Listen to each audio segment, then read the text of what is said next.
maamulka gobolka Sool iyo kan degmada Laascaanood oo ay horeeyaan maayarka degmada Laascaanood gudoomiye ku-xigeenka gobolka Sool iyo saraakiisha ciidamada booliska iyo militariga ee gobolka Sool ayaa maanta laba beelood oo wada deegaanka Ari Cadeeye ee gobolka Sool u kala wareejiyay magtifiyeed ka kooban 86 xalaad oo loo bixiyay lacag ahaan isla markaana odayaasha labada beelood mid waliba bixisay $22,000 oo u dhiganta 43 xalaad waxaan ku wareejinaynaa halkan oo aan ku wareejiyay oo guddoonsiiyay magtii jifidii Cabdilqaadir Muuse Maxamed oo ah 43 halaad oo ku qiimaysan min 500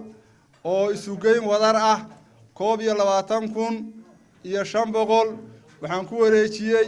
oo guddoonsiiyay oo gacantiisa geliyay jaamac xirsi cilmi ka wareejiyay waxaan ka qabtay magtii Cabdilqaadir jifidii sidaan ka wareejiyay haddana halkan waxaan ka dhiibayaa kan la yiraahdo Cali Maxamuud Subagle ayaan 22,500 oo u dhigan 43 halaad oo hashi ku qiimaysan tahay 500 ayaan jifidiisa ku wareejiyay iidaan ku wareejiyay jifidii Cali Maxamuud Ismaaciil oo dhan 43 halaad ugu horeyntiina Suldaan Mustafa Maxamuud Awseed ayaa labada beelood ku bogaadiyay nabadda ay qaateen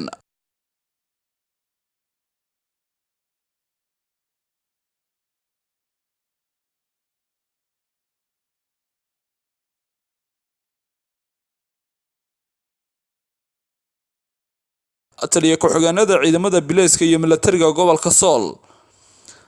ayaa dadka deegaanka Ari Cadeeye ugu baaqay inay ilaaliyaan nabadgelyada iyo xasiloonida deegaanka halkan waxaan hadartoon ku taaganahay oo ku kala marinay labada jifiyood ee ka soo jeeday deegaanka ee sida wanaagsan u kala qaatay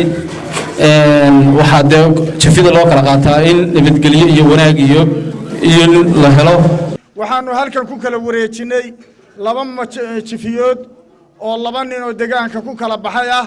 oo labadoodiiba jifidoodii aanu wareejinay oo mid walba 543 halaad tahay hashi ku qiimaysan tahay $500 yaanu u kala wareejinay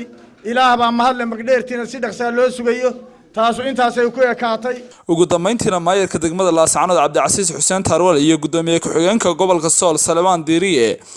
oo magtan u kala wareejiyay labada beelood ayaa ka marxaati kacay nabadda ka dhaxdhalatay labadan beelood maanta waxaan joognaa degmada Ari Cadeeye waxa loo kala wareegayaa laba jifiyood oo 43 halaada hashi $500 bay tahay goobjoog baan ka ahayn waa la kala wareegay maanta iyo maalintii shilkaas u dhacayay maanta xaaladu say tahay way kala duwan tahay waa wax Ilaahay lagu mahadnaqo bulsho walbana waxa laga doonayaa intay gacan suug lahayd inay iyadu gudaheeda isku tashato waan ugu mahadnaqayaa ismada ugu horeeyaan iyo odayaasha iyo cuqaasha iyo intii soo abaabushay hawshani maanta magtal ula kala wareegay labada jifiyood cidii soo abaabushay labadan qabiil ay ku kala qaadanayaan xoolihii jifida ahaa iyadoo arrimahan horena ay u soo noqdeen maanta Ilaahay horta waxaanu ka bareynaa tii u dambeysay oo wax ka dambeynaysan dib aysan uga dhicin horta Ilaahay baanu ka bareynaa horta aamin dhaha waxa inta raacdo kale annagu hadii aanu nahay maamulka maanta horta marxaati baanu nahay iyadoo halka maanta jifil ugu kala wareegay laba nin ah 43 oo mid walba ku qiimaysan tahay hashi 500 22,500 marxaati waan anagu ka nahay ka aad iyo aad baynu mahadsantihiin waana arrin qurux badan arrintan maanta meesha ka dhacday waa idinku soo dhaweynaynaa waa idinku bogaadinaynaa Walibaan Axmed Ciise Liibaan qaran telefishinka qaranka Soomaaliland Laascaanood